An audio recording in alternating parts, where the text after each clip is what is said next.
স্বাগতম এইচএসসি পরীক্ষার্থীরা।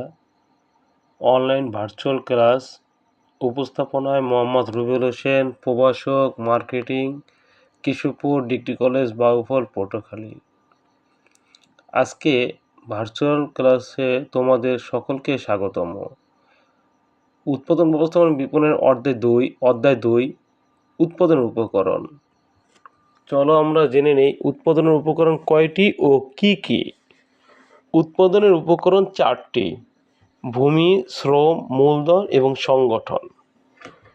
আজকের ক্লাসে আলোচ্য বিষয়সমূহ: উৎপাদনের উপকরণ, দ্বিতীয় উৎপাদনের উপকরণের প্রকারভেদ, ভূমি বৈশিষ্ট্য, শ্রম এবং শ্রমের বৈশিষ্ট্য। চলো আমরা পরবর্তী স্লাইডে বিশদ বর্ণনা সহকারে পাঠদান করি। উৎপাদনের উপকরণ, তোমরা এই শব্দটির সঙ্গে পূর্বেই পরিচিত।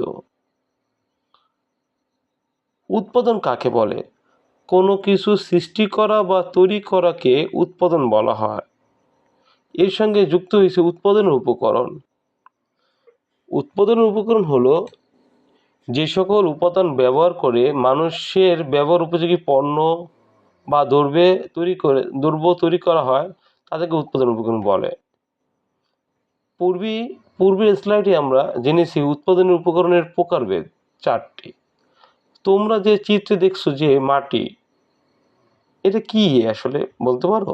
একটি লোক যে হাত দিয়ে মাটি ধরে রেখেছে, এটা আসলে ভূমি। উৎপাদন উপকরণ একটি গুরুত্বপূর্ণ এবং অন্যতম উপাদান। তোমরা ভূমি বা মাটি এই শব্দের সঙ্গে সুপরিচিত। এখন আসো আমরা ভূমি কাকে বলে। ভূমি বলতে ভূপৃষ্ঠ বা পৃথিবীর স্থলভাগকে বোঝায়। ভূমি বলতে প্রাকৃতিক সম্পদকে বোঝায়, যা উৎপাদনের কাজে গুরুত্বপূর্ণ উপাদান হিসেবে ব্যবহৃত হয়ে থাকে, যেমন মাটি, পানি, আলো, বাতাস ইত্যাদি।